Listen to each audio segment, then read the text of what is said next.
So ভারতীয় রেলের তরফ থেকে তোমাদের জন্য আরেকটা নতুন ভ্যাকেন্সি চলে এসছে। তো এখানে তোমরা কিন্তু খুবই একটা ভালো পজিশনে পাবে চাকরিটা, যেটা তোমাদের হচ্ছে ট্রেনিং হবে, ঠিক আছে, 1 বছরের, এবং যেখানে তোমরা হচ্ছে পুরোপুরি লোকেশনটা হবে তোমাদের ওয়েস্ট বেঙ্গলের মধ্যে। আর এখানে যে ভ্যাকেন্সির সংখ্যা আছে, সেই ভ্যাকেন্সির সংখ্যা এখন আছে প্রায় 3115টা, ঠিক আছে, মানে হিউজ ভ্যাকেন্সি তোমাদের এসেছে। তো সবাই কিন্তু অ্যাপ্লাই করে দেবে। কিভাবে অ্যাপ্লাই করবে না অ্যাপ্লাই করবে পুরোটাই আজকের এই ভিডিওতে কভার করব। তো সবাই ভিডিওটা শেষ পর্যন্ত দেখবে এবং তোমাদের প্রতিটা বন্ধুর সাথে এই ভিডিওটা শেয়ার করে দেবে, ঠিক আছে। তো চলো ভিডিওটা শুরু করা যাক। তো ইস্টার্ন রেলওয়ে তরফ থেকে তোমাদের দেখতেই পাচ্ছ ভ্যাকেন্সিটা আউট করা হয়েছে, ঠিক আছে। তো এখানে দেখতেই পাচ্ছ তোমাদের হচ্ছে ভ্যাকেন্সিটা আউট হয়েছে আমাদের 9 তারিখ, ঠিক আছে, 9ই সেপ্টেম্বর এখানে তোমাদের ভ্যাকেন্সি আউট হয়েছে। ফর্ম ফিল আপ তোমাদের শুরু হবে 24 তারিখ থেকে শুরু হবে এবং তোমাদের ফর্ম ফিল আপ শেষ হবে হচ্ছে 23শে অক্টোবর, ঠিক আছে। তোমরা 24শে সেপ্টেম্বর থেকে 23শে অক্টোবর পর্যন্ত ফর্মটা ফিল আপ করতে পারবে, ঠিক আছে। এইবারে দেখো এখানে আসছে যে তোমরা কারা কারা এই ফর্মটা ফিল আপ করতে পারবে, ঠিক আছে। তো যারা যারা আইটিআই করেছো এনসিভিটি বা এসসিভিটির আন্ডারে, তারা কিন্তু এখানে কিন্তু অ্যাপ্লাই কিন্তু করতে কিন্তু পারবে, ঠিক আছে। তো কোথায় কোথায় ভ্যাকেন্সি আছে সেটাকে দেখে নাও। আমি আগেই বলেছি ওয়েস্ট বেঙ্গলে তোমাদের কিন্তু প্লেসমেন্ট হবে বা তোমরা কিন্তু চাকরিটা ওয়েস্ট বেঙ্গলেই করতে পারবে। তো প্রথমে আসছে আমাদের হাওড়া ডিভিশন। তো হাওড়া ডিভিশনে হচ্ছে তোমাদের কতগুলো ভ্যাকেন্সি আছে দেখে নাও। হাওড়া ডিভিশনে এখানে তোমাদের টোটাল ভ্যাকেন্সির সংখ্যা আছে 659টা, হিউজ ভ্যাকেন্সি, ঠিক আছে। 659টা শুনতে অনেকটা কম লাগছে, বাট 669টা হচ্ছে অনেক কিন্তু বেশি কিন্তু ভ্যাকেন্সি, ঠিক আছে। তো এখানে কি কি মানে কোন কোন ডিপার্টমেন্টে ভ্যাকেন্সি আছে দেখে নাও। ফিটারে ভ্যাকেন্সি আছে, ওয়েল্ডারে আছে, মেকে আছে, ডিজেল মেকানিকে আছে, মেকানিস্টে আছে, কার্পেন্টারে আছে, পেন্টারে আছে, লাইনম্যানে আছে, ওয়্যারম্যানে আছে, আর ইলেকট্রিশিয়ানে আছে দেখতে পাচ্ছ, মেকানিক মেশিন টুলে আছে, ঠিক আছে। তো এরকম তোমাদের কিন্তু মানে ডিপার্টমেন্টে কিন্তু ভ্যাকেন্সি কিন্তু আছে। যে মেন দুটো যে ভ্যাকেন্সি, যে দুটো ট্রেড সেটা সবাই বেশি পরিমাণে করেছো, সেটা হচ্ছে আমাদের ফিটার আর হচ্ছে ইলেকট্রিশিয়ান। এখানে কিন্তু প্রচুর বেশি পরিমাণে কিন্তু ভ্যাকেন্সি কিন্তু আছে। ফিটারে টোটাল ভ্যাকেন্সি হচ্ছে 281টা, আর হচ্ছে আমাদের ইলেকট্রিশিয়ানে ভ্যাকেন্সি হচ্ছে 220টা। তো হিউজ ভ্যাকেন্সি এবং সিলেকশন হওয়ার চান্সেস কিন্তু প্রচুর বেশি। তো সবাই কিন্তু এখানে কিন্তু মাস্ট কিন্তু অ্যাপ্লাই কিন্তু করবে। এরপরে দেখো যেটা আমাদের আসছে সেটা আসছে আমাদের লিলুয়া ওয়ার্কশপ, ঠিক আছে। তো এটা একটা ওয়েস্ট বেঙ্গলের মধ্যেই পড়ে। এখানে রেলের ওয়ার্কশপ আছে এখানে, ঠিক আছে। তো এখানে যে টোটাল ভ্যাকেন্সি আছে সেটা দেখে নাও। এখানে টোটাল ভ্যাকেন্সি আছে 612টা, মানে হিউজ ভ্যাকেন্সি আছে 612টা। এখানেও ভ্যাকেন্সি আছে, ঠিক আছে। ট্রেড ওয়াইজ দেখে নাও। ট্রেড ওয়াইজ এখানে ফিটার প্রথমে আছে, ফিটারের এখানে 240টা ভ্যাকেন্সি আছে। মেকানিক্সে দেখে নাও এখানে 33টা ভ্যাকেন্সি আছে। টার্নারে দেখে নাও 15টা আছে। ওয়েল্ডারে এখানে প্রচুর ভ্যাকেন্সি আছে, 204টা ভ্যাকেন্সি আছে। পেন্টারের এখানে 15টা আছে। ইলেকট্রিশিয়ানের দেখে নাও, ইলেকট্রিশিয়ানের এখানে হচ্ছে 45টা আছে। ওয়্যারম্যানের 45টা আছে। রিফ্রিজারেশনের এখানে 15টা আছে, ঠিক আছে। তো টোটাল এখানে 612টা কিন্তু তোমাদের কিন্তু পোস্ট কিন্তু আছে। নেক্সট এখানে দেখে নাও শিয়ালদা ডিভিশন। শিয়ালদা ডিভিশনের তরফেও এখানে কিন্তু ভ্যাকেন্সি বার করানো হয়েছে। শিয়ালদা ডিভিশনে এখানে কিন্তু টোটাল যে ভ্যাকেন্সির পরিমাণ আছে 440টা কিন্তু ভ্যাকেন্সি কিন্তু আছে, ঠিক আছে। তো 440টা যে ভ্যাকেন্সি আছে সেখানে দেখে নাও। এখানে ইলেকট্রিশিয়ান ফিটার মিলে এখানে কিন্তু 47টা আছে, ঠিক আছে। আবার যদি এখানে দেখো, এগুলো সব ডিপার্টমেন্ট, ঠিক আছে, আলাদা আলাদা সব ডিপার্টমেন্ট আছে। এই ডিপার্টমেন্টের মধ্যে তুমি যদি এখানে দেখো যে এখানে কিন্তু আবার ফিটার ইলেকট্রিশিয়ান 47টা, 60টা, 20টা, এরকম 114টা। তো এরকম করে কিন্তু প্রচুর কিন্তু ভ্যাকেন্সি কিন্তু আছে। টোটাল যে ভ্যাকেন্সি আমি বললাম 440টা কিন্তু ভ্যাকেন্সি কিন্তু আছে এখানে, ঠিক আছে। এইবারে দেখে নাও, এবারে আসছে কাছড়াপাড়া ওয়ার্কশপ, ঠিক আছে, খুবই একটা সুন্দর জায়গা। তো এখানে দেখে নাও ফিটার এখানে ভ্যাকেন্সি আছে 60টা। ওয়েল্ডারে আছে 35টা। ইলেকট্রিশিয়ান আছে 66টা। মেকানিক্সে আছে 6টা। ওয়্যারম্যানে আছে 3টা। কার্পেন্টারে আছে 8টা। পেন্টারে আছে 8টা। টোটাল ভ্যাকেন্সি হচ্ছে 187টা, ঠিক আছে। টোটাল এখানে তোমাদের 187টা ভ্যাকেন্সি কিন্তু আছে, ঠিক আছে। এবারে দেখে নাও মালদা ডিভিশন, ঠিক আছে। তো মালদা ডিভিশনে কি কি ভ্যাকেন্সি আছে দেখে নাও।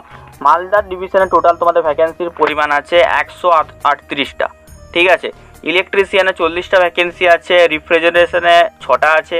ফিটারে 47টা আছে এবং আরও ভ্যাকেন্সি তোমরা দেখে নিতে পারো। এই পিডিএফটা তোমরা আমার টেলিগ্রাম চ্যানেলে কিন্তু পেয়ে যাবে। ঠিক আছে, তো টেলিগ্রাম চ্যানেল আর হোয়াটসঅ্যাপ গ্রুপটা সেখানে জয়েন করে নাও, কারণ এমন অনেক জব আছে যেগুলো আমি ইউটিউবে ভিডিও বানাতে পারি না, তো আমি সেগুলো তোমাদেরকে টেলিগ্রামে কিন্তু আপলোড করে দেবো, এবং এই পিডিএফটাও আমার টেলিগ্রামে পেয়ে যাবে। এবং হোয়াটসঅ্যাপ গ্রুপটা কিন্তু মাস্ট কিন্তু জয়েন করে নেবে, কারণ হোয়াটসঅ্যাপ গ্রুপে কিন্তু আমি আলাদা আলাদা কিন্তু জবের আপডেটগুলো কিন্তু দিয়ে নিই। সমস্ত লিঙ্ক ডেসক্রিপশন বক্সে পেয়ে যাবে, তো সেখান থেকে যে তোমরা জয়েন করে নিতে পারো। ঠিক আছে, এবারে আসছি আমাদের আসানসোল ডিভিশন। আসানসোল ডিভিশন দেখতে পাচ্ছ এখানে টোটাল তোমাদের ভ্যাকেন্সির পরিমাণ আছে 412টা। ঠিক আছে, এখানে ফিটারে 151টা আছে, আর ওয়েল্ডারে 96টা, ইলেকট্রিশিয়ানে 110টা, মানে হিউজ ভ্যাকেন্সি আছে। ঠিক আছে, তো এরপরে দেখো, এরপরে আছে জামালপুর, এরপরে আছে আমাদের জামালপুর ওয়ার্কশপ। তো জামালপুর ওয়ার্কশপে দেখো এখানে ফিটারে তোমাদের ভ্যাকেন্সির পরিমাণ আছে 251টা, ওয়েল্ডারে আছে 218টা, মেকানিক্সে আছে 47টা, টার্নারে আছে 47টা, ইলেকট্রিশিয়ান আছে 42টা, ডিজেল মেকানিকে আছে 62টা। টোটাল এখানে ভ্যাকেন্সির পরিমাণ হচ্ছে 667টা। ঠিক আছে, যদি সমস্ত ডিভিশন মিলিয়ে নিই, এখানে তোমাদের ভ্যাকেন্সির পরিমাণ দাঁড়াচ্ছে, তোমাদের এখানে ভ্যাকেন্সির পরিমাণ কত দাঁড়াচ্ছে, যেরকম স্টার্টিংয়ে বললাম 3115 প্লাস। ঠিক আছে, মানে হিউজ ভ্যাকেন্সি আছে। ওয়েস্ট বেঙ্গলের মধ্যে তোমাদের হচ্ছে কিন্তু প্লেসমেন্ট হবে, তো অবশ্যই কিন্তু সবাই কিন্তু এখানে কিন্তু এনরোলমেন্ট কিন্তু করবে। এবারে দেখো আছে আমাদের রিজার্ভেশন। রিজার্ভেশন কি বলছে, এসটি এসসি ওবিসি যাদের আছে তাদের কিন্তু তোমাদেরকে কিন্তু এখানে ডকুমেন্ট শো করতে হবে, এবং ডকুমেন্টটা কিন্তু তোমাদের কিন্তু কেন্দ্রীয় সরকারের ফরম্যাটে হবে, যেগুলো তোমাকে ভিডিও শেষে আমি জানিয়ে দেবো। ঠিক আছে, এবারে যেটা আসছে সেটা আসছে আমাদের, দেখে নাও এজটা কিন্তু এখানে কিন্তু খুবই ভাইটাল। এজ এখানে যারা 15 বছর থেকে 24 বছর বয়সের মধ্যে আছো তারাই কিন্তু এখানে কিন্তু এলিজেবল। 15 বছরের কম এবং 24 বছরের বেশি যাদের বয়স হয়ে গেছে তারা কিন্তু এখানে কিন্তু এলিজেবল কিন্তু নয়। ঠিক আছে, এবার আসছি এডুকেশন কোয়ালিফিকেশান। এডুকেশন কোয়ালিফিকেশান কী চাই, 10+2 এক্সামিনেশান, যেটা মানে 10th বোর্ড বা মাধ্যমিক বোর্ড, সেখান থেকে তোমাকে পাস আউট হতে হবে, প্লাস তোমাকে এখানে এনসিবিটি আর এসসিবিটিতে তোমাকে কিন্তু ট্রেড সার্টিফিকেট কিন্তু থাকতে হবে। ঠিক আছে, এনসিবিটি বা এসসিবিটি। আর এখানে তোমাকে মাধ্যমিকে 50% মার্কস কিন্তু মিনিমাম কিন্তু পেতেই হবে। ঠিক আছে, মিনিমাম 50% মার্কস। মেডিকেল ফিটনেস অবশ্যই তোমাদেরকে চাই। মেডিকেল ফিটনেসের জন্য তোমরা কিন্তু ডকুমেন্ট শো করতে হবে, সেটা অবশ্যই। তা medical certificate should be sign by government authorized doctor. ঠিক আছে, তো গভর্নমেন্ট অথরাইজড ডক্টরকে কিন্তু দিয়ে তোমরা কিন্তু সাইন কিন্তু করাতে কিন্তু হবে। ঠিক আছে, এবং সেই গভর্নমেন্ট যেই ডক্টরটা হবে সে হচ্ছে কেমন ক্যাডারের হবে তুমি দেখে নাও, not below rank of assistant surgeon of central or state hospital. তো এই ধরনের কোনো একটা ডক্টরকে দিয়ে তোমাদের কিন্তু ফর্মটা কিন্তু, যেটা তোমাদের ফর্মেটটা আছে সেই ফর্মেটটা তোমরা কিন্তু সাইন কিন্তু করাতে হবে, তবেই তোমরা কিন্তু মেডিকেলে কিন্তু ফিট বলে গ্রাহ্য কিন্তু করা কিন্তু হবে। মোড অফ সিলেকশনটা দেখে নাও। ঠিক আছে, সিলেকশনটা কীভাবে হবে দেখে নাও। সিলেকশনটা হবে পুরোপুরি মেরিটের ইয়েতে, মেরিটের পারপাসে কিন্তু তোমাদের কিন্তু সিলেকশনটা হবে। মেরিটের মানে কি, মেরিটের মানে হচ্ছে তুমি যে টেন্থে তুমি যত নাম্বার পেয়েছো প্লাস তুমি আইটিআই যত নাম্বার পেয়েছো, ঠিক আছে, সেটাই কিন্তু যোগ করে একটা হচ্ছে ফর্মুলাতে পুট করে তোমাদের কিন্তু সিলেকশনটা হবে। তো এখানে মোদ্দা কথা হচ্ছে 10th নাম্বার এবং আইটিআই তুমি যত নাম্বার পেয়েছো তার বেসিসেই কিন্তু তোমাদের কিন্তু কাট অফ কিন্তু বা তোমাদের মেরিট লিস্ট কিন্তু পাবলিশ কিন্তু হবে। দেন তোমরা কিন্তু ডকুমেন্ট ভেরিফিকেশানে মানে ডাকা হবে। তোমরা যেই ডকুমেন্টগুলো দিয়েছো বা বলেছো যে আমি 10th এত পেয়েছি, আমার হচ্ছে আইটি এত নাম্বার আছে, সেইগুলো ভেরিফিকেশান করা হবে ডকুমেন্ট ভেরিফিকেশানে। দেন কিন্তু তোমাদের কিন্তু এখানে কিন্তু জয়েনিং কিন্তু করে নেওয়া কিন্তু হবে। ঠিক আছে,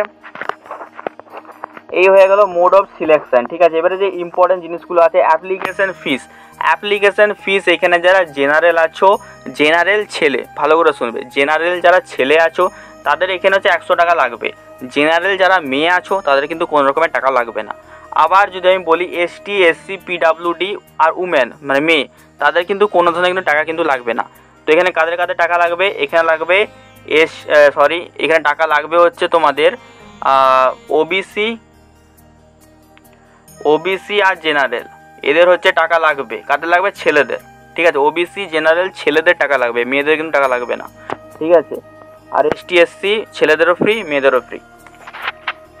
এবারে আসছে হাউ টু অ্যাপ্লাই। তোমরা অ্যাপ্লাই কীভাবে করবে সেটা দেখে নাও। ঠিক আছে, অ্যাপ্লাই করার আগে তোমরা কিন্তু দেখে নেবে তোমাদের কিন্তু যে জিনিসগুলো আমি বললাম সেগুলো তোমরা এলিজিবল আছো কিনা। দেন তোমরাকে এই ওয়েবসাইটে যেতে হবে। www.rrcer.org এই ওয়েবসাইটে তোমাকে যেতে হবে, ঠিক আছে। যে তোমাদেরকে কিন্তু অ্যাপ্লাই কিন্তু করতে হবে, ঠিক আছে। অ্যাপ্লাইয়ের যদি ভিডিও দরকার হয় আমাকে অবশ্যই কমেন্টে করবে। মিনিমাম 50টা যদি কমেন্ট হয়, যদি আমি দেখি তোমরা চাইছো যে দাদা ভিডিওটা বানিয়ে দাও অ্যাপ্লাই কীভাবে করবো, মিনিমাম 50টা, তো সবাই মিলে কিন্তু কমেন্ট করবে, সবার বন্ধুদেরকে দেবো কমেন্ট করবে, দেন তাহলে আমি বানিয়ে দেবো, ঠিক আছে। তো এই হয়ে গেল ব্যাপার, ঠিক আছে। এবার দেখো তোমাদের কী কী ডকুমেন্ট লাগবে দেখে নাও, মানে ফর্ম ফিল আপের সময় কী কী ডকুমেন্ট লাগবে। স্ক্যান ফটোগ্রাফ লাগবে, ঠিক আছে। অবশ্যই স্যার লেটেস্ট ফটোগ্রাফি হতে হবে, ঠিক আছে। এবং ওই ফটোগুলোই তুমি যদি সিলেকশন হও তাহলে কিন্তু ডকুমেন্ট ভেরিফিকেশন ওই ফটোটাই নিয়ে যেতে হবে। তারপর হবে সিগনেচার, ঠিক আছে, স্ক্যান সিগনেচার দরকার। 10th ক্লাসের মার্কশিট দরকার। আইটিআইয়ের যে সার্টিফিকেট এনসিবিটি বা এসসিবিটির আন্ডারে সেটা দরকার। Community certificate for ST SC OBC EWS এই সার্টিফিকেট যদি তোমরা যদি এর আন্ডারে হয়ে থাকো, এর সুবিধা যদি তোমরা নিতে চাও অবশ্যই তোমাদের কিন্তু এরও কিন্তু সার্টিফিকেট থাকতে হবে। এবং এই সার্টিফিকেটগুলো সবই কেন্দ্রের আন্ডারে কিন্তু হতে হবে, মানে কেন্দ্রীয় সরকারের ফরম্যাটে, যেগুলো আমাকে এই মানে পিডিএফটার মধ্যে দেওয়া আছে, সেটা আমি দেখিয়ে দিচ্ছি একটু পরে। এরপরে তোমাদের আছে যেটা, সেটা আছে তোমার দেখো অ্যাপ্লিকেশন তোমাদের রিজেক্ট করে দিতে পারে কী কী কারণে, সেগুলো দেখে নাও। এই ভুলগুলো করা চলবে না, ভালো করে বুঝো। সিগনেচার কোনোদিনও ব্লক লেটারে করবে না, ঠিক আছে। Left thumb impression signature not effects or application at prescribe place, ঠিক আছে। তো প্রেসক্রাইব প্লেসে কিন্তু তোমরা কিন্তু সিগনেচার কিন্তু করবে। তোমরা যে ছবি এবং হচ্ছে সিগনেচার আপলোড করবে বা যে কোনো ডকুমেন্ট আপলোড করবে সেটা না ব্লার যেমন না হয়, ঠিক আছে, একদম যেন ক্লিয়ার থাকে, ঠিক আছে।